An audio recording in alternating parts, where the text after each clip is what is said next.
Welcome to another episode of Off Script with Rip. I'm your host, Ryan Ripken, and this is a podcast where I bring on guests from a variety of different industries to talk about their journey. And I promise you, no matter what path people have chosen to take, if you listen to the words, there are so many things that you can relate and hopefully resonate with. And above all, there are some great stories, and who doesn't love a great story? And for this week's guest, it is Jack Settleman, who is the CEO and founder of SnapBack Sports. And Jack is a Maryland native. Got to have that Baltimore connection, right? But it's really special to me to see what he's been able to do. And he's only 26 years old. He had an idea and he ran with it. And now he has partnerships with groups such as the NFL, the NBA, and he is continuing to grow and expand in the social media space. But you know what? I'm going to stop talking and let you hear it directly from him. So without further ado, here's this week's guest, Jack Settleman. Welcome to another episode of Off Script with Rip. I'm your host, and I have a special guest. It is Jack Settleman. Jack, we've been talking about this for a while. I can't wait to tell your story, but hey, thanks for coming on. Of course, I'm excited. I'm excited. Yeah, I wasn't sure how this would exactly work. I don't usually drive up to New York. I got a little nervous with parking. Yes. And they said my car couldn't fit in a garage. So I don't know how you deal with it on a day-to-day basis. You don't have a car up here. That's the key. Is that what you don't have a car? No. Subway, Uber, you can bike, you can walk. I don't have a car. Okay, I got to get used to that. Because down in Baltimore, you're commuting everywhere, as you know. Oh, you're still commuting most places, but just without a car. Or in someone else's car. So have you become like a professional metro transportator? I don't even know what the correct term is. Of course. Not professional, like semi-professional. Use Google Maps. It tells you everywhere you need to go. But because of that, I can get around in any country. Like we went to Germany for the football game, and like we took the metro because once you learn how it all works, you're set. You know, maybe it was because of growing up, I had the fear of God put in me for traveling on subways or traveling trains. That's something I couldn't get over in Europe. I mean, my girlfriend went on a Euro trip, and you're training from country to country. Yeah. I can't even fathom that. Like, I was scared to go on a subway until I probably was like 22 because my mom put the fear that I wouldn't make it home. Yeah, being above ground is preferred, but if you live in New York, especially in the city, you got to be able to take the subway. Yeah, fair enough. So a little bit of background with Jack, though. So you're a McDonough guy, which is in Baltimore or outside in Owings Mills, Maryland. Close, actually, to where the Ravens facility is. Yeah. I went to Gilman, Baltimore guy as well, and we were 2 years apart. We decided on that. Yep. Sounds about right. So it's kind of crazy that you see a lot of different people move on to more opportunities once they leave. And that's no knock to it. That's a part of life. Yeah. We've had athletes on, had Jerry Sandusky on. Your path is really interesting to me because we're in a social media world now. And you have now kind of taken over the space with SnapBack Sports, which we'll dive into that. But just kind of walk me through, like, you went to Texas. Mm-hmm. And then your senior year, you came up with an idea. Can you just talk about what made you want to get into this social media space and how it all came about? Yeah, so my sophomore year at UT, me and my roommate had a little extra time, and we started a phone case company where we used the Apple logo as like a basketball or a football. We did it with rappers and other different celebrities, and we were advertising through social media. And so at that point, I realized I was paying these 14-year-old kids $1,000 to post an ad of our phone case on their Instagram page. Their Instagram page would then lead to $3,000 in sales for us, but after product, Shopify fees, all this stuff, we're only making a couple $100. And I recognized we need to get thousands and thousands and thousands of orders to make the same profit that person used just for essentially social media. So that's when I was like, maybe we should be selling shovels, right, instead of digging for the gold. And I went to Snap because Instagram was super busy, Twitter was super busy, and this is now 6 years ago. It's obviously 10 times busier. TikTok didn't even really exist. And I liked how Snapchat verticalized their content, which nowadays all content is vertical. But back then, Instagram stories were brand new. Snap was really the only platform like that. IG Reels didn't exist, etc. So went to Snap. People told me you couldn't build a sports following on Snapchat. I said, I don't know. There's a lot of sports fans. Like, I feel like that's not true. Because at the time, there was comedy and cooking and memes and all that. But they were like, sports doesn't work. And I, kind of called bullshit on that theory. And, here we are. It grew to the largest sports Snapchat account because of the way Snap was built. Nowadays, we're kind of grandfathered in. They've changed the algorithm. You can't grow organically on that platform. And that was the beginning of SnapBack Sports. So there's a lot to unpack here. First off, just so I get this correct, you weren't even looking at, you were making a brand design for phones. Yes. And we were advertising and paying people. And I was like, I want to get paid to post stuff, right? And to create content. Creating content and influencers and all this stuff, it wasn't a thing back then. No. I just wanted to create an account that posted sports content. And then, it's evolved since. So when you started that, because you realize, and I think people forget looking at how it gets to, I mean, there's content everywhere left and right. And you're starting off into a brand new space. And I know it's 2023. A lot has been happening. Really, anytime, I can't tell you how reliant on. I can't find it right now. It's over there. But we're so reliant on our phone. People, everything you do, people can scroll for hours. Whether that's healthy or not, that is the reality of it. You took an idea that you wanted to go with doing something that you had no plan initially to do. Yeah. So a Snap, you're gonna have to walk me through algorithm, or how did you get to a point though or what was your game plan to start with SnapBack on Snapchat? Yeah, so that part is actually easy and I can explain. I grew up and you grew up watching SportsCenter, right? In the morning before we went to school, you would watch it twice in the morning before college game day on Saturdays, right? And then it all got decentralized into Twitter, Instagram, all this stuff. And what SnapBack Sports is, and still to this day on Snap, a lot of it is like condensed 3-minute SportsCenter. So it's just the top highlights, clips, news that you needed to know. And people can kind of just click through and engage in that content. And so that was the concept. And obviously people were attracted to that. It was so much easier than sitting down, hour-long show, commercials, etc. So that's really how it started. Back on Snap, anyone used to be able to show up on the right side of the app, which is your Explore page. So similar to your TikTok For You page, Instagram Discover page, it was Explore over there. And because our content was doing well, people would start to subscribe and follow. Nowadays, the only things on that side are verified people, which SnapBack is not verified. And then, shows. They have like premium YouTube is what I would call it, their show stuff. So that's why I say we're somewhat grandfathered into having the largest Snap presence in the sports world, because no one else can really beat us and grow over there. But because of that, our Snap specific stuff doesn't grow either because there's no discovery of it. So yeah.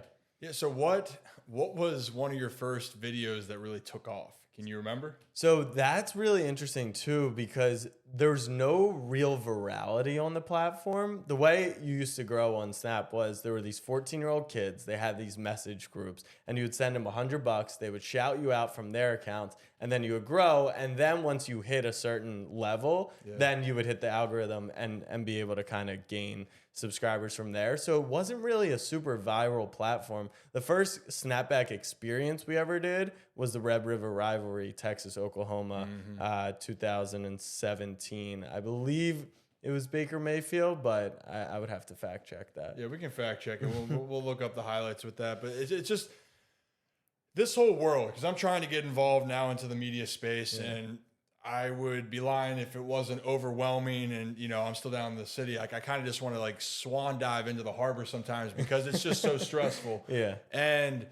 But everything's changed. Everything's evolved. And you're talking about Snapchat for me. I don't know. I guess you must have been a sophomore in high school. Because I think my senior year, it started to come onto the scene. Right. And I had no idea. I just thought it was a goofy thing where you could take a picture and send it to someone. That's what a lot of people still think it is, because that's how a lot of people still use the app. I always say Snap is like the best app. When I look at the apps right now, Instagram comment section's kind of a cesspool. You follow like influencers now. You don't, like, your friends don't post Instagrams anymore, right? It's all creators. Same thing with TikTok. So Snap is still that kind of one-to-one connection or your group chat connection outside of like a group text. So yeah, because I'm so out of the game with even Snapchat. I'm a person, I turn off the notifications for Snapchat. I don't send photos.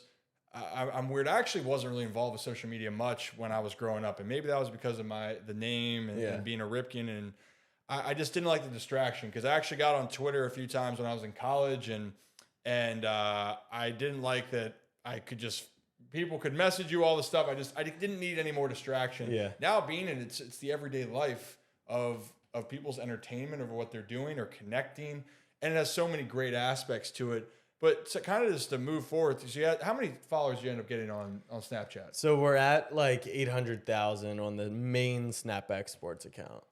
Wow. Yeah.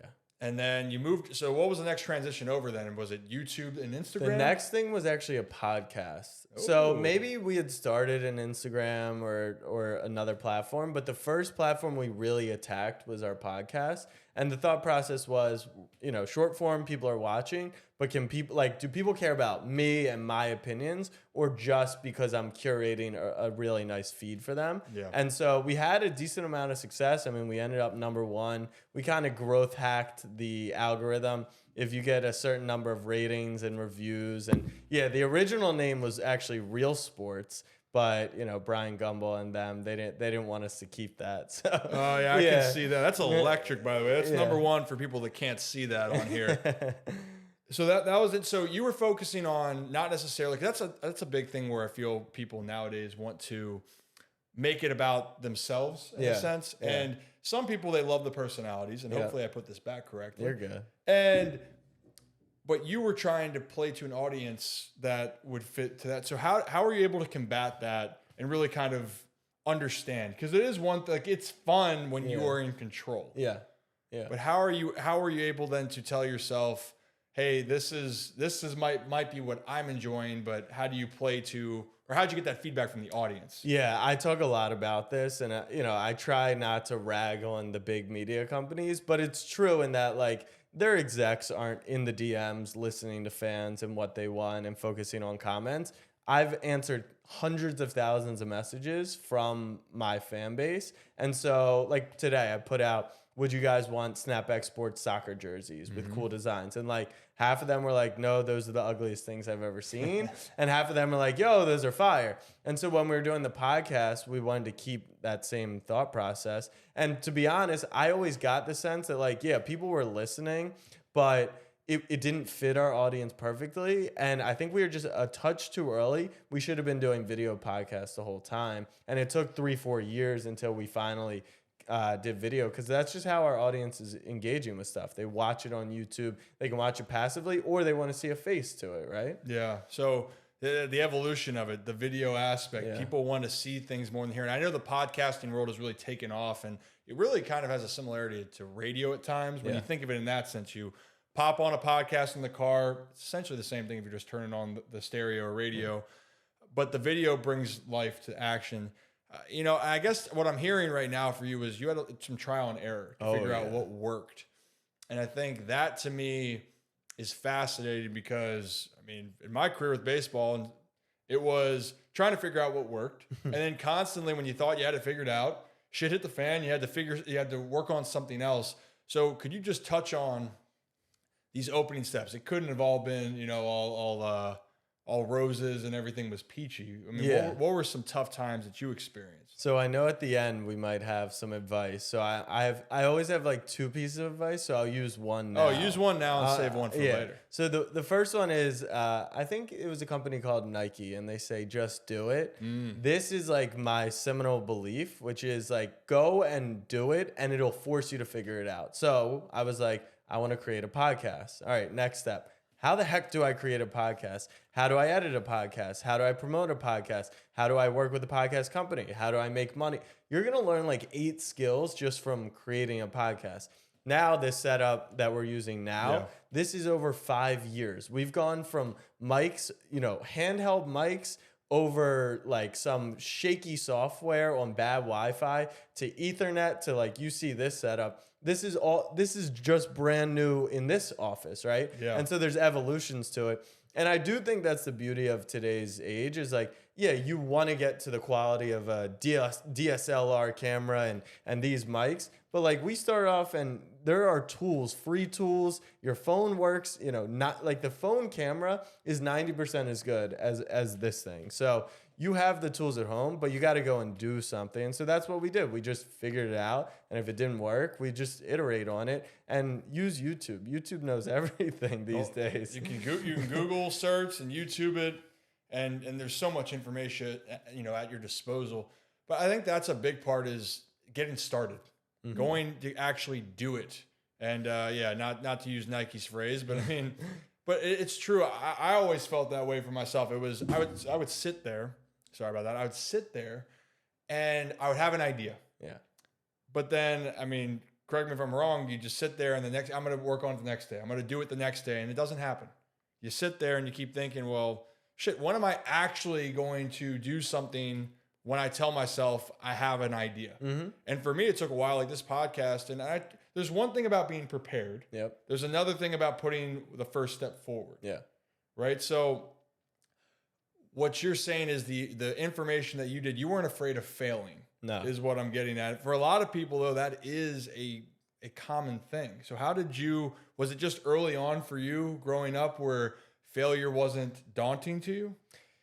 I don't think people are too truthful when they say like they love failure. I think it's more of like a cliche, but like who cares at the end of the day? Yeah. Like if you fail, I think you can look at it as failure. You're going to learn 10 things. So was it really a failure? I would also look at the odds and say, you know what, this podcast, there's a high chance it's not going to be successful, but who knows what you can get out of it from doing the reps, from showing up. And that's been another main theme of like, you know what, if this podcast doesn't go anywhere, if it has 1 million views or one, like this relationship, we never know where it could spring us right in the world. So you'll never get those opportunities by not doing it. So that's another belief is like, you just gotta do it. Just gotta do it. And the real thing is consistency. People can get to the point where they're like, all right, I'm good. I'm prepared. I'm planned and I'm going to do it.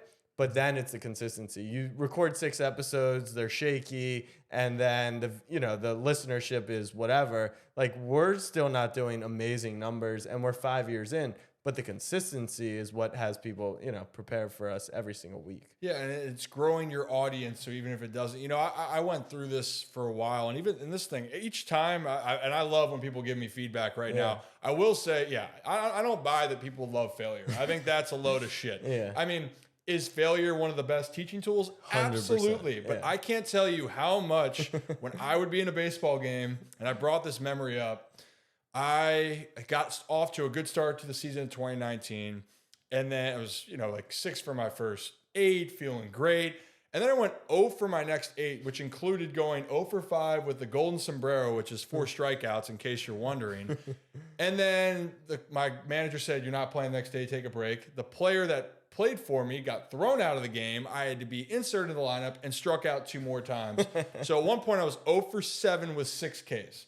That failure sucked. Yeah. I didn't enjoy one moment of that, but it forced me to make an adjustment. It forced me mentally to want to push forward. Exactly. But I think that's the thing is right now, the feedback, which I went on a little ramble there, but the feedback that I've gotten so far is your product is going to look so much different over time. Yeah. And you can even probably look back to what your first couple episodes looked like then to now. Yeah. I mean, was there ever a moment though, I guess, that you said, well, like it looks so different, or you picked your head up and you could see that your skills got better? Yeah, I don't even think there is that major moment where, because even this is cool. We're in like my home office, but we don't have like the real studio that, the professionals have. So I think we're still going that way. And my favorite thing about Snap is Snap Memories. And very often I'll see like a memory from 5 years ago, me talking to the camera, and it's, cringe as the kids say, because the development and the evolvement of what I've become publicly and on camera is just wild. And I know I've got so much further to go too, but in the moment I had no clue. It's only looking back that you're like, wow, there's a major difference there. Yeah. You're talking about cringe. I hate hearing my voice, even to this day, and even how I look at the camera, what I'm doing, and having Jerry Sandusky on. I'd be in awe with him talking to me and then looking at the camera, and I'm like, why are you so polished? But he'll even tell you it happened over time. Was there something for you, because you have to be comfortable after a while talking to the camera? Was that something growing up for you where you were always, not saying that you weren't going to be quote unquote cringe, but clearly to step in front of it, not everyone likes it. No. And so this is what you won't know, what majority of people won't know, definitely from watching this. So I grew up with alopecia. You're familiar with that? So Josh Dobbs, Charlie Villanueva, Ryan Shazier, a Pittsburgh Steeler, like those are athletes that have notable alopecia. And so in high school, at McDonough, which is, private school with the full uniform, I didn't have to, but they let me wear a hat my junior year because, I didn't have any hair, and it was just like what made me comfortable. And so if you ask anyone, right, from high school, even early days college, my parents, my family, I would never be on camera. I hated being even photographed because of the way I looked. And so now, like, the evolvement of that. So no, the answer is it's all reps. And I think, like, this is the true story of someone who would have never, like, I didn't want to do oratory in 11th grade at McDonough, let alone get on TV on camera. But yeah, you put the reps in and you get there. So then with that, I mean, again, like, that's very understandable. That's really real. You know, I remember at times, I mean, and when you're a younger kid too, you're even going to be more self-conscious. I mean, it doesn't stop that you're not self-conscious about, your surroundings or yourself, but as you get older, you hope to, understand yourself a little bit more, right? That's kind of the goal. For you though, I mean, what was it, just that you wanted to just have a platform for sports, but like, do you remember a moment where you're like, I want to do this now? Was there a determination after a while? Because you had to say, you said, I didn't want to deal with things as a kid. Yeah. But then after a while, you said, screw it. I'm going to do it. So I wanted to work in sports. I always knew that because I think the passion in this industry is unlike any other. I always use the analogy, like Apple sells 1 million or 1 billion iPhones. Like no one in the boardroom is high-fiving or cheering or crying. And then you watch the tournament and these kids are losing games. So I love the emotion of sports and the passion behind it. And then I always had a little bit of an entrepreneurial, I guess, itch, growing up, but I didn't know what it was going to be. And, I kind of wanted to just create and talk sports. And so then I had to reverse engineer. Well, how can I talk about sports in my daily job? Yeah. And that's where it landed us. But for a year, it was just Snapchat content. So I wasn't on the screen. I wasn't on the camera. It was just my captions and my opinions. Then the podcast for a year and a half, it was just my voice, right? Yeah. So it was about 2.5, 3 years before I was even on the camera, which is why, I think there's a lot of development still to be had. Oh, for sure. I mean, that's the thing. It's hearing the evolution, hearing the journey of where we're getting to and not where it started. Because I think for so long, this is a thing for me looking back. I think I wished as a kid, I actually did more acting. Like I love doing improv in high school. Like we did a Halloween costume contest, which I don't think's allowed anymore. We might have pushed the envelope a little bit, but I love the theatrics that went along with it. But maybe at the time I was more ashamed of showing that side. Yeah. And not saying that you were ashamed because of your condition of what you're dealing with, but you were self-conscious of it. Very. So it's just interesting. So whoever's listening to this, you can overcome whatever you want to do. And it's not always going to be the way, that you were going to expect. Like you didn't expect that SnapBack was going to grow like this, or you were going to be in front of the camera. Yeah. And there's other ways to, like, if you want to be a content creator, there's a million ways to create that can fit what you want to do. Bloggers are creators. Podcasters are creators. Video isn't a requirement for a lot of these things. And so there's a million ways to spin it. So then, a little bit of background then for you, just for people to understand. You were with two companies, with Action Sports and with Whistle, right? Yep. So what did you say? And you've mentioned so far with the bigger name media companies, and not necessarily with those, but can you just touch on of where you're seeing some of the bigger companies go to? Because I feel like there is a disconnect, and so many people are doing or want to do. I feel like the benefits of going more independent. Yeah, it is interesting because I think the guy I think is just incredible right now, and most would agree, is Pat McAfee. Yep. And he went independent, right? He was at Barstool and then went independent. But now it sounds like he might go the network route. It really is at what stage your company or you personally is at that I think makes the most sense. He's gotten to a scale where YouTube and doing it all himself independently doesn't make a ton of sense. But there was a large period of time where it did make sense. Yeah. So I worked at Action Network right out of college, learned skills about social media, what it's like to work in the corporate world. Obviously, learned a lot about gambling, and then when I pivoted to Whistle Sports, I learned how to be a creator, what creating content looks like, how working with brands operates, and all that stuff. And then 2 years ago went full time, and now I create a lot of content. But now the other half of my job is building the business, hiring, payroll, accounting, legal, the stuff that isn't as sexy and isn't on the camera. But it's just, the evolution of everything. Yes, I mean, talking about all the stuff that you've started to create and being independent that comes with that. You're in control now of what you're doing, but it's a lot more responsibility. Yeah. But you got a lot of great stuff going on. I mean, you covered Monday Night Football every Monday night for the NFL. You just were at the NBA All-Star Game. You're partnered with Underdogs. Mm-hmm. I know I'm missing a list of things, but you're doing all this, and my guess is you're the one in these conversations, correct? Yeah. So do those come up? How do you stand up then for yourself in those conversations? I don't mean that in a way that people are trying to take advantage. Obviously, you're having success, but what was that like? Because that's from a whole different lens. When we're talking about these networks, people are talking on your behalf. And with everything, you're actually right in the thick of making every decision. Yeah. So Alex Scheinman, a couple years ago, he came on and was my business manager. Mm-hmm. And this is when we thought about SnapBack as kind of just like part of Jack Settleman and not as like a media company as it is today. Yeah. And it was like, I can help. So we did a couple brand deals, and he's super well networked. And then we started doing a little PR. And now he's my business partner because we have an agency that reps digital creators.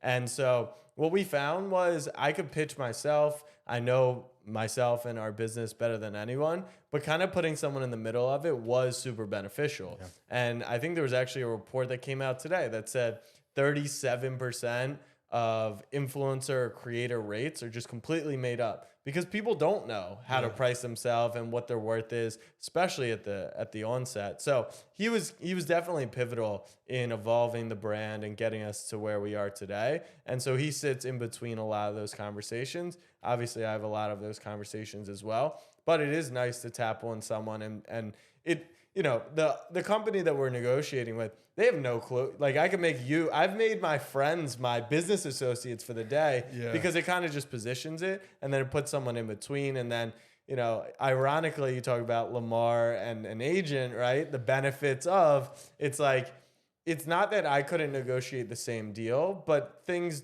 could get said. It's just better sometimes when there's someone in the middle. And so Alex has played that role for me. So that's helpful. I mean, that's good you have someone, because that was going to be another test when you're doing things and you brought up, did I bring up that topic as a coincidence? Maybe. But to a point of it, I think some of those things can be intimidating when you're going into different groups. And talking about how to value yourself. Yes. Right? Because talk about you want to have confidence. You believe in what you're doing, but you're also sometimes dealing with people that are afraid to take that leap with you. Yeah. Was that something, do you ever get frustrated in those conversations where you felt at any point in time, or maybe it wasn't in the conversations, that you felt what you were worth was more than what people were valuing you? Yeah, I think, I always used to say I would put our audience up, because our engagement levels are ridiculous, up against like pretty much most audiences and even the big accounts and even the big influencers. But a lot of the time, I wasn't known like they were. Snapchat wasn't known like Instagram or other platforms were. And so it was a lot of pitching. And, that's also the evolution. There were times where we had to take bad deals because people didn't know us. But if you trust and play the long game the right way, then it all kind of equals out over time. I mean, to this day, we still do a bunch of test kind of campaigns with brands. Now, those tests used to be, all right, we want you to post one thing and we'll gauge it on that. Now our test periods can be like a month. So we've got a little more leeway. But yeah, absolutely. There's people who just, and you got to not take it personally because they don't know, right? You know everything. You try and tell them everything, but they don't see everything that's going on. So as long as you don't take it personally, you'll fare better. But that's the thing too. A lot of things are taken personally. I mean, we're talking about the whole Lamar situation. Like, it almost feels a little bit more personal when you have to have some of these conversations. For sure. So how did you tell yourself then when you got to the moment? It seems like you're very level-headed, obviously. So, pats to you on that. But how did you remind yourself? Is it just that, like, hey, I believe in what I'm doing and I'm going to prove it? Yeah. Like, here, watch me I hear what you're saying and you have the right to, but I'm going to prove to you my worth. Was that kind of what you were doing? Yeah. Did you use it as motivation? Because other cases, you're right. I mean, the reality is when it gets too personal, relationships can be soured. Yeah. You can do things out of emotion, and then the product of what you're trying to accomplish is gone. You ruin that chance when you get. I mean, I can't tell you how many times I've seen with guys personally, whether I was with playing or just even already in my life in the business world, where they let something that was, it's a part of business become personal, and then therefore it then ruined possibly a great opportunity because of, essentially pure emotion. Yeah, I would have to, think more about what I was doing in the moment, but you just can't let it get personal as personal as it is, right? Even if it's not about me specifically and it's my company, I've put blood, sweat, and tears into it. So of course I'm going to be passionate and emotional about it. You got to be able to walk away. And if you're in a position where you can't walk away, then you have to understand personally from this standpoint, I don't have the leverage and I kind of have to take the opportunity that's being given to me and know that can I start to, even create things in my head where I'm like, this is why it's good, right? Mm-hmm. We took, I'll give you an example. We worked with Gillette. Yep. That was our first blue chip brand, as we call them, that we ever worked with. They paid us $7,500 for 6 months, a lot of our time, a lot of social posting. In short, like that deal would probably be 6 figures to us today. Okay. But when we took a step back and we said, okay, who's in this campaign? It's going to be Jack Settleman, Tua, Jalen Hurts, Saquon, and Cole Kmet, right? So now at least I'm like, all right, do they know my value and worth? Absolutely not, right? They're killing my value and worth by offering me this deal. Right. But what could we pull from it, right? Gillette's now going to go on any marketing deck in the future. I'm going to get to play Madden with Tua. That clip could go viral. So if you start to think about, the other stuff outside of money, that becomes a much better deal. And it worked out just as we thought it would. It became a huge part of our future. And now, if Gillette ever wants to work with us again, we can say back to them, okay, we would love to. We love working with you. But the price has gone up, changed. Right? It's gone up. And I think that's like, you think about from a pro sports perspective as well. Some players want to go take a 1-year test deal with a team where they're going to have more opportunity, and then they perform. Okay, well, now the next time, they might not win a championship on that team that year, but they could, in the future. Yeah, I mean, that to me, I'm supposed to be the wise one beyond my years with trying to be level-headed, but that's just, that to me is genius. The fact of understanding. That's also what I'm trying to realize. Don't sour your relationships. Oh no. Don't piss people off and burn bridges. Like, please don't. Even when things aren't going right. Because for that example, you looked at what else could open up into your horizons, and it did. Clearly, it worked out for you. But then you were able to experience other things just by saying, hey, we're interested, and keeping your emotions in check. Yeah. And a lot of people tell you to like be good at saying no. I'm actually a big say yes person. I just think like the more swings you take, the better opportunity you have. And so, fans ask me to hop on their podcast all the time, and, per dollar or per hour, it's not worth my time, but like, who knows where that fan relationship's going to go. I also love giving back to the fan. Like I'm more so, I take the decision to show up rather than, save my time or use my time wisely. Yeah.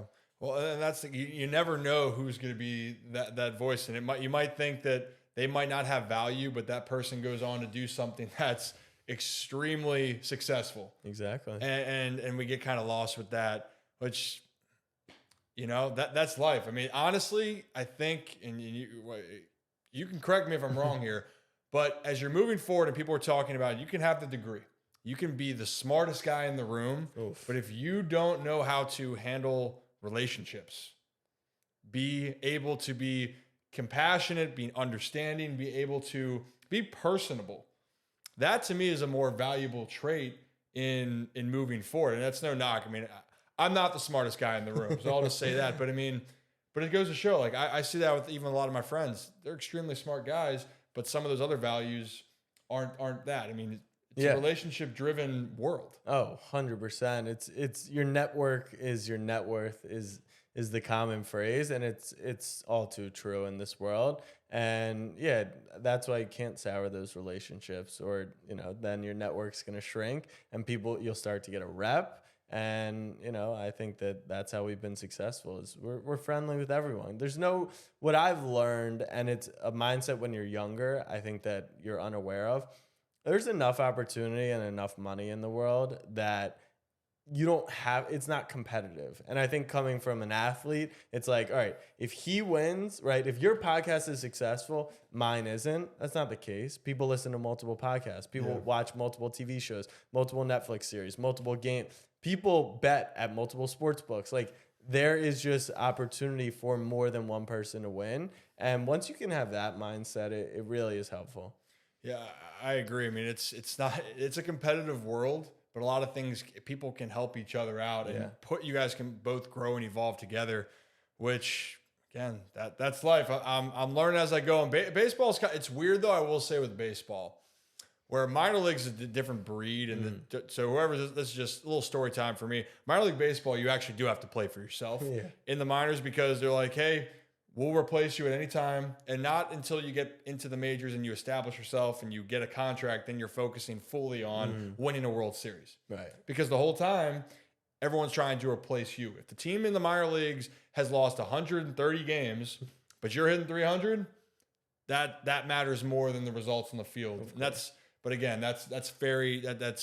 La La Land. No, but I think that's an important takeaway as well, because I think of that when you're working at a corporate company, right? And everyone, my fiance especially, is like, oh, my job is so safe. The company's so loyal to me. It's like, well, the market just corrected and 10,000 people lost their jobs at Facebook, right? Mm-hmm. And the company is so great to you until they're not. So I'm a huge fan of people who like jump companies, do what's best for them. And that's a similar mindset, is if it's not your business, if it's not your company, then do what's best for you. Don't be a dick to other people. Yeah. But yeah, definitely be focused on what's best for you. That's a good point. Be good with relationships and do the thing in your best interest. And I've said this before, there's a difference between being selfish and doing the best thing for yourself. Yeah. So, I mean, that was a great little back and forth on those things. But, I wanted to get moving forward because you got through the Snapchat and you got moving on to YouTube, which I'm trying to figure out YouTube in general. But you've had a lot of success, and now you're over 500,000 followers, right? If I checked correctly. I mean, was that something that kind of came over time? Or was that, how did you pick up that slack? Because, I mean, YouTube, I feel, is one of the best ways to monetize, your business. Yeah. So this is another life lesson brought to you by us, is what appears on the outside isn't necessarily true on the inside, right? Yeah. So that number is a very high subscriber base. We've grown 550,000 subscribers on YouTube over the last year, all through Shorts. So Shorts is the new phenomenon, right? Yeah. We haven't made $1 off YouTube. We still have no clue how to make long form content on YouTube. We can't monetize the platform. It's outside of that number, it's virtually useless to us today, right? We make all our money on other platforms. But because of my belief in YouTube and the future of YouTube and long form content, we just hired a YouTube video editor. He started yesterday. We just filmed our first YouTube content. We just bought vlog cameras because we are going to go all in on YouTube. Because it's a platform that you want to be on. we're in this conditioned world where we scroll and everything 1 second to grab attention, but people still watch, right? They still watch a football game, they still watch Netflix, they still watch movies. So this idea that people don't have time or they don't have the span to watch is not true. The quality of content has just raised, 1,000,000%. It used to be there were 4 channels, so people would watch between 4 things. Now there's 4 million channels. There's 4 million platforms to watch other content. There's 4 million platforms. So you gotta up your content, and then people will watch. So yeah, we're gonna go full in on YouTube this year. That's our big push in 2023. So I'm excited, and that's another thing is like we've had so much success building every step of the way. But this is a brand new challenge. Like I'm fully expecting our first video, which goes out Thursday, to flop and to do, 100 views or 200 views or 1,000 views, which everything else we put out gets tens of thousands of views, right? So how are we going to stay even keeled to be like, you know what? We're essentially brand new over here doing this. We got to earn trust and respect from the audience, iterate, get better, fail, try, do all that stuff. That's interesting. Yeah, I would have never known. I mean, here I was propping you up. You're making a ton of money off YouTube. Jokes on me. Yeah. Do your homework, Ryan. Shit. But it is crazy because you hear so much about that. Same whether it's content creators, influencers. Yeah, it always seems that the grass is greener by watching them. Like, oh, they got to be having success. Look at the following that they're having, but you don't hear the truth of it. But so then in that case, like what has been your most, besides, Snapchat obviously got you going, but what's been of the platforms, what was the one that has given you the most like success over the last few years? Yeah, it's definitely Snapchat. My personal TikTok had a really good run with the recap content we did from SnapBack Mondays. And, for a year, I was stuck at 20,000 TikTok followers. Now it's over 100,000. Instagram's been a steady growth. Twitter has gone through spurts, like Snapback's Twitter. We still haven't figured out a strategy. It's all just a work in progress. And, that's something that I've have to become more comfortable in, because you think it's, we all want this dopamine, this rapid success. Right but now. things take time. They really do. And people will appreciate if you take the time and stay consistent. Well, that's the thing is when you're talking about these platforms, they're great. You grow followings, but it's not going to always lead to money. But I think what it has led to cool opportunities for you was the NFL, the NBA.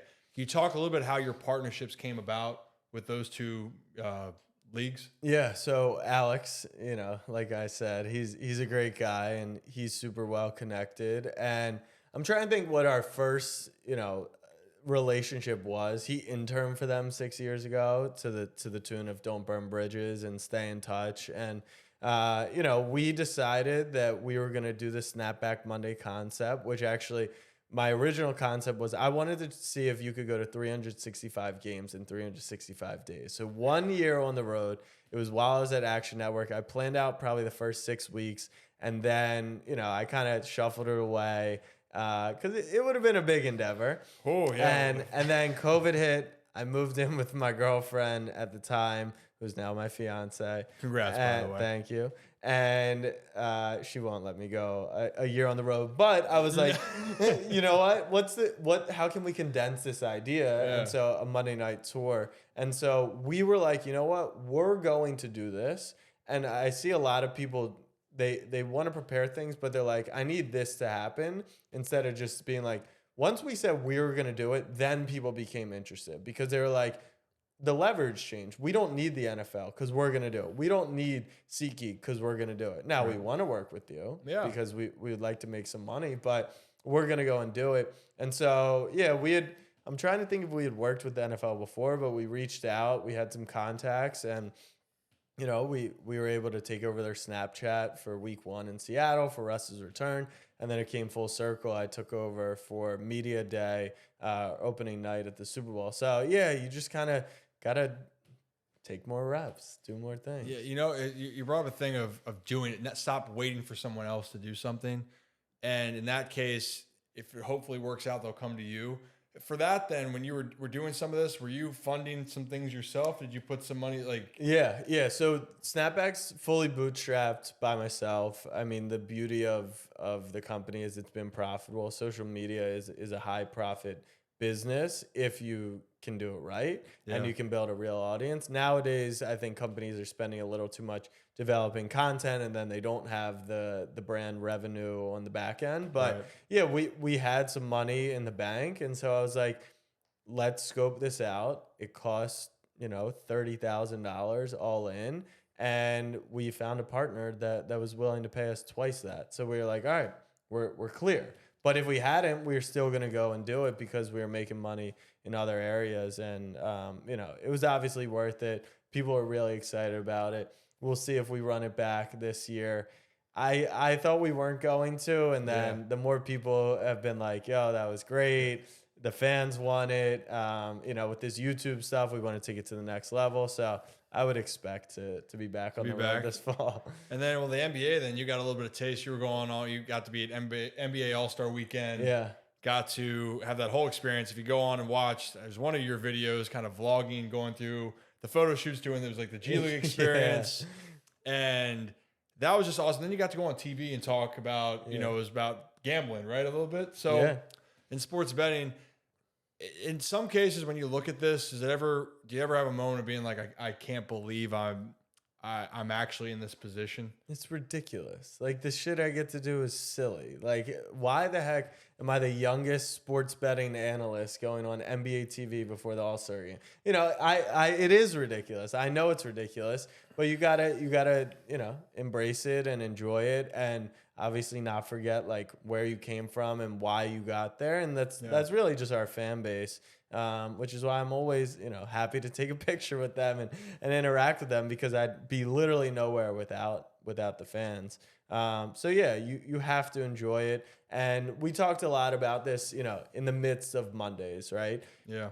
34, 40 flights, 17 hotel rooms, on the road constantly. You're out of habits, you're out of schedule, your workout's messed up, your diet's messed up, all that stuff.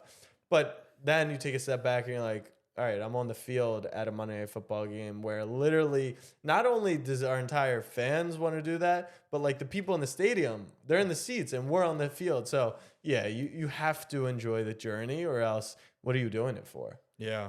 Well, the thing too is, it's just, when you look at it, you're 26 now. Is that right? Yeah. So 26. I mean, did you ever think you would be doing all this at this point? No. Did you hope? You hoped you would. Yeah. But you're 26 and things are still going up, and you hope you take a moment to reflect and be like, this is truly something special. Which is awesome too. You're very humble, thanking the people around you. I mean, is that something was instilled growing up with your family about being? You're very humble in the thought process. You're not talking about how great you are at stuff, which, I'll talk you up a little bit, but like, you had success. Like, you built something from scratch. Yeah. But the whole time you're saying how you wouldn't be here for the other ones, whether it's the fans, maybe your family, your support.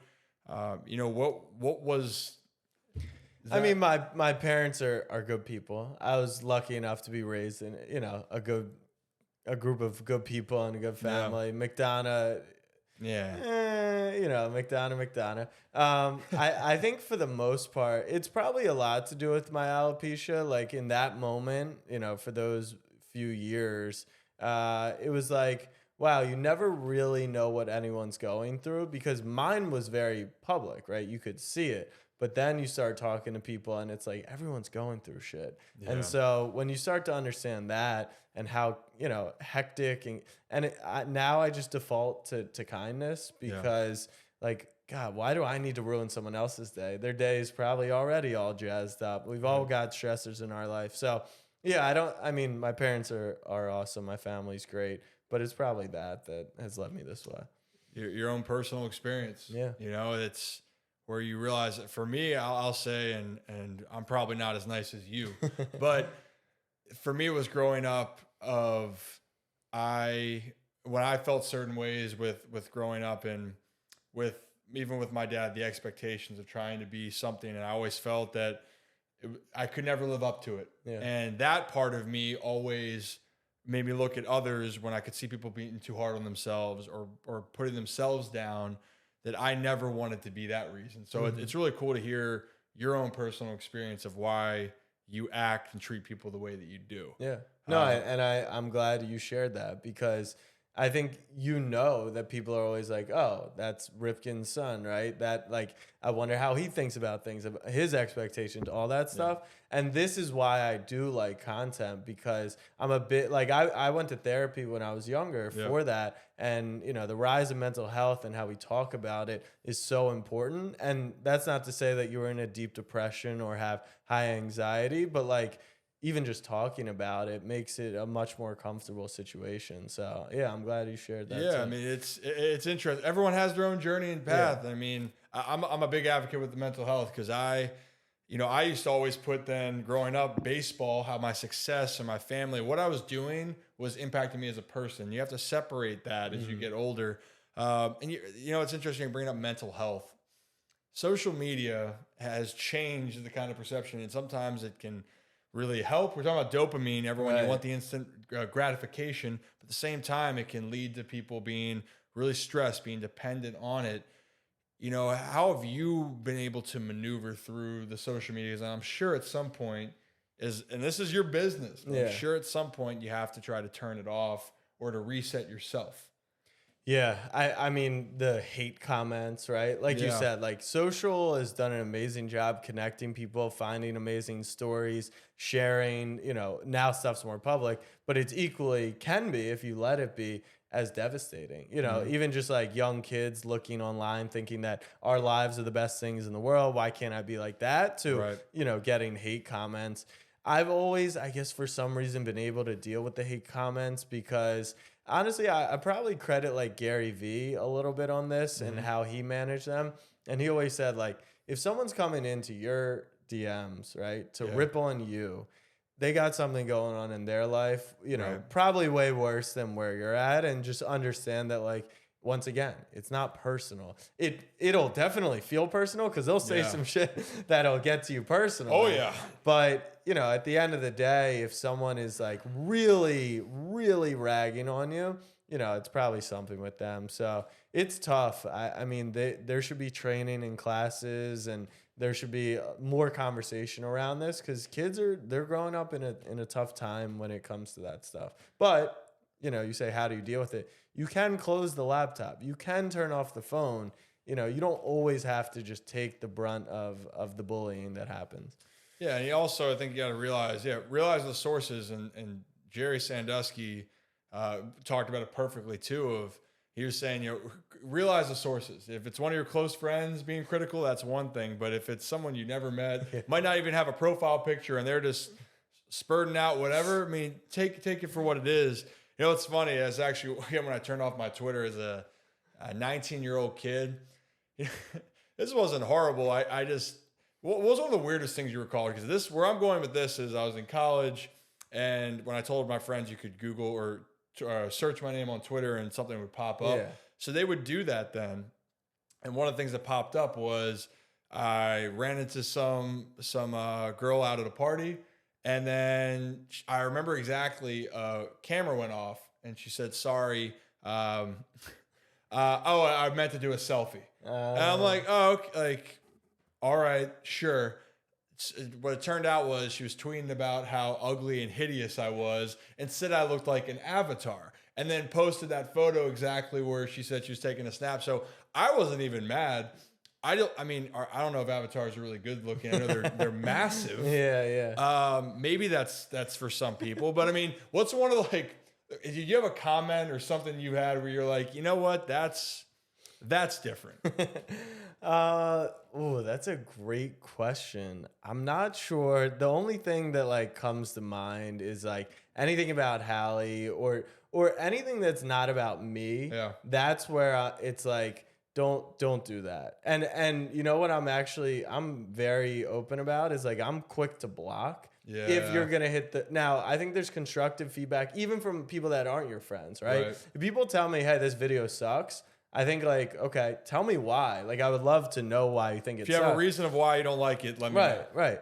But if you start coming at other people and it's because of like me, you know, they're in my video or in my content, like that's where that's not going to fly. So I always encourage like you don't, there's no rule that says you have to let people follow you. Like you don't have to be friends with people. So why do I need to hear from random people and their opinions? So I don't know if there's a specific moment, but yeah, I threw a curveball in there, pun intended for the baseball words. But I mean, yeah, I mean, you're right though. You don't have to listen. Like it's your space, even though it's public. And again, for people that, you know, if you delete something, I mean, it's probably not really deleted. First off, it's a public space. That's a whole different conversation. But it's your choice. It's your page. You get to choose who wants to be involved in your work. And don't take it so personally. If they're going to be a jackass, block them, let it go. Yeah, the block works. And honestly, you respond to people and 9 times out of 10, it's oh, I didn't think you'd respond. Oh, I didn't think you'd see this. Oh, I didn't mean that. You know, it's very rare that people are coming back. Actually, I commented, Marcus Smart got in a fight with Trae Young, and I commented on Instagram, like, Marcus Smart's a clown. Now, once again, I'm now as a person commenting on social media. Do I actually think Marcus Smart's like a loser, a bad person, a clown, a scumbag? No, but like I just commented that, right? So it wasn't personal. Then I get 10 DMs. He's got a rabid fan base, especially those Celtics fans. Oh yeah. Your mom's a clown, you're a clown, all this stuff. And so I don't take it personally either, but I would say like I either like it or respond to 9, you know, and the rest of them were like, oh, just kidding. Like, I just thought it was funny. You know, like people aren't really taking this stuff too seriously. It's just the internet. Yeah, the internet's a crazy place. It's a crazy place. To say the least amount. So before we get into quick hitters though, to wrap up for you, you're moving forward with YouTube. Is there anything else that you're really excited about moving into 2023, or do you have aspirations moving from this year, maybe even 5 years down the road? Yeah. So for SnapBack, a huge thing for us is creating products. So a lot of the ways we've made money in the past has been brand partnerships and advertising. And we'll see a lot of change over the next couple of years in media and just in general of like what companies can sell products. So a product for us could be one of our hats, which I have down there, to like a premium subscription. So that's going to be a huge, huge focus for us because that's where the real audience is going to come out. If you got real followers, I always say like you got followers and then you got like fans / real audience. And we've always had real audience. It's why we work with Underdog, because we can have people play with us as opposed to a lot of, you know, influencers. And so that's probably what I'm most looking forward to is, you know, how do we do on YouTube and how do we do building these products? I'm excited to see it because again, you're 26, what you've already accomplished. And for so many people, and through your 20s is a hard time. And you're already at this one place. So it's going to be really awesome to see you continue to skyrocket. And so far, you're understanding. So now when you're saying YouTube's the thing to kind of focus on, I'm going to be pushing to work on my YouTube a little bit more. So I was moving to a couple quick hitters to wrap all this up. We'll start in the sports world because you're a sports guy. We talked about there's the Baltimore ties, but you're a huge Knicks fan. Yes. How did that? What happened? Just came to New York and so my belief in life is gambling is good, not scratch offs, not, you know, parlays, not any of that stuff. Is that skin in the game matters. And so if you're going to get on TV and say, I think the Kings are going to win the Western Conference, the only real way I know you're not lying is if like you've bet on it. Now that doesn't mean you have to bet money, but you could say, I'll, you know, do an episode with my shirt off, right? And once you've got skin in the game, that's where things change. So, you know, gambling is kind of in my blood to a degree. When I got to New York, the Knicks were going to get Kyrie Irving, Kevin Durant, and Zion Williamson, right? Those were the good days. You know, it's funny how things worked out. We probably were lucky to avoid those guys. But I proposed to my coworkers, I was like, let's buy tickets. If they get those guys, it's going to cost a fortune to get into the Garden. We're going to make so much money. We landed Taj Gibson and Julius Randle. Randle's has panned out. It has panned out. And I saw your tweet going for 70 the other night. Well, what did he end up finishing with? 57. So anyways, we get the tickets. We sell some of them. The Knicks are terrible. So instead of taking a loss, I just went to a couple games. And then you're at MSG. The Garden's electric. Knicks fans, like, there is something special about Knicks fans. They're all, together in misery, right? And so I just became a huge Knicks fan. The COVID season was amazing. When no one had anything to do, the Knicks were awesome, trying hard.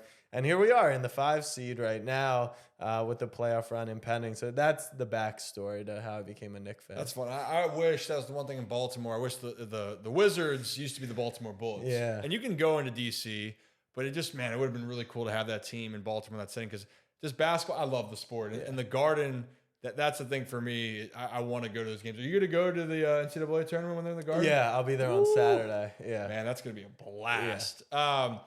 You still have your ties, though. You're still a huge Ravens fan. Yep. We talked about it a little bit, but I mean, are we confident about Lamar coming back to Baltimore? I'm not confident. I think that the Ravens have blown the situation, even though if you look at it from a business perspective, right? They said, we're calling your bluff a little bit. You can go test the market. They still have control. They should still be able to get him back. My opinion is the Ravens historically are a great organization. Playoffs year in, year out. The way they let defensive linebackers walk and then replace them through the draft. Yeah. Like, they really do business the right way. Right. And they try and make it not personal. I think they're lagging behind with the change in the NFL. It's a passing league, right? Mm-hmm. And they kept Roman a couple of years too long. And most importantly, your quarterback is all that matters nowadays. And to not lock him up under any circumstance, I understand why you don't want to pay him $200 million guaranteed.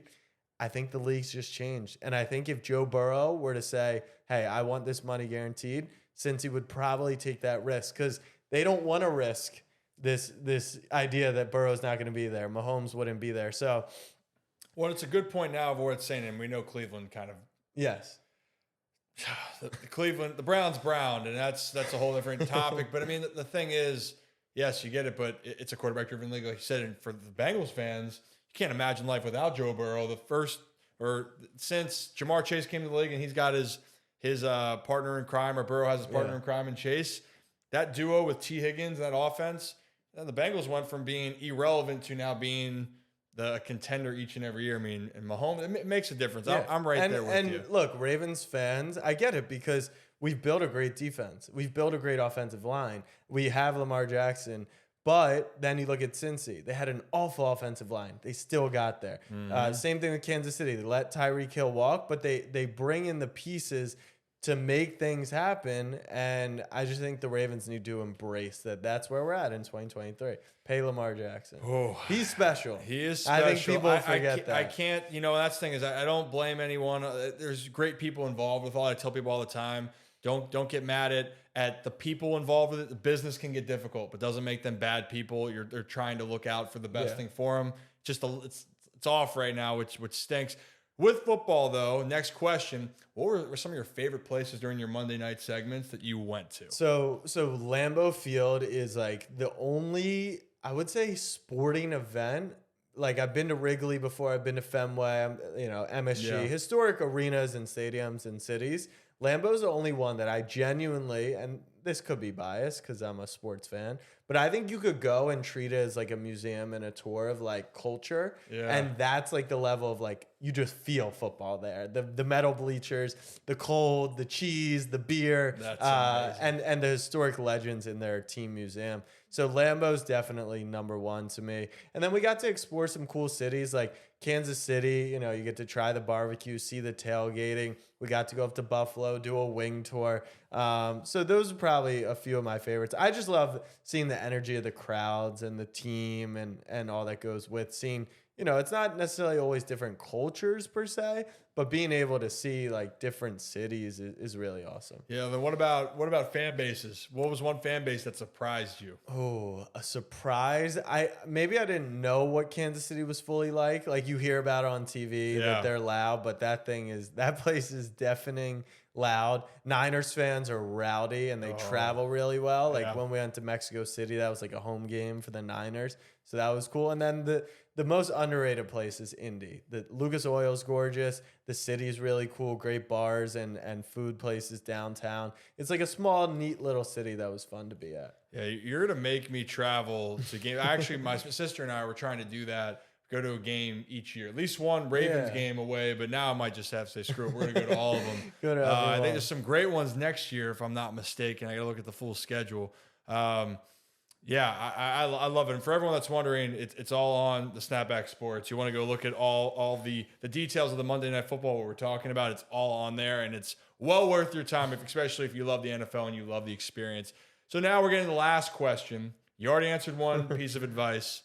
What's Jack Settleman's final piece that resonates with you on a day-to-day basis? So I think a lot of people want to do their own thing. A lot of people, right? We talk about independence, and I think as an entrepreneur, the best piece of advice I got was that you can be entrepreneurial on someone else's dime. And what I mean by that is, just because you're an entrepreneur doesn't necessarily mean that you have to go and start your own company, raise funding, take outsized risk, right? The reward, normally falls within that.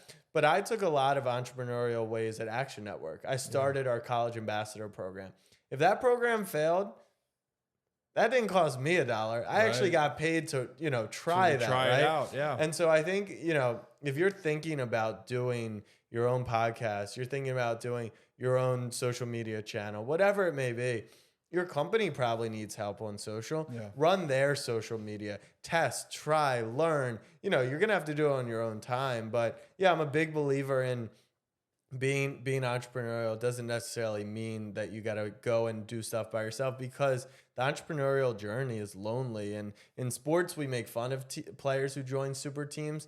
In the business world, we applaud them, right? When companies team up together, employees team up together. So yeah, use the resources at your disposal is something that did well for me. Yeah, so what you're saying is put yourself out there. Don't be afraid to do whatever you want to do, and you don't have to do it alone. Exactly. And if you do those things, you could end up having a huge media company that's going to continue to grow. Right? That's what we're saying. Yeah. But hey, dream big. And Jack, I can't thank you enough. That's all I got, unless you got anything else. No. You know where to find me, at Jack Settleman, SnapBack Sports. Excited to see where your stuff goes. I've been enjoying watching the journey. Because, sometimes it's a lonely journey, right? You're doing it by yourself. It's a lonely road. Even when you have guests, it's a lot of late night edits because you're doing other stuff. You're taking meetings. You're working full-time jobs. So, yeah, it's exciting to see other people going for it, because a lot of people, like we talked about, they'll plan, they'll schedule, but they won't go and do it, and they won't stay consistent. And to see you do that, I want to give props to you as well. I appreciate it. So we'll see what happens. I don't think I got a Snapback Sports in me, but you never know. And I got some catching up to do. But Jack, appreciate you coming on. Thank you. And that's all we have for this episode.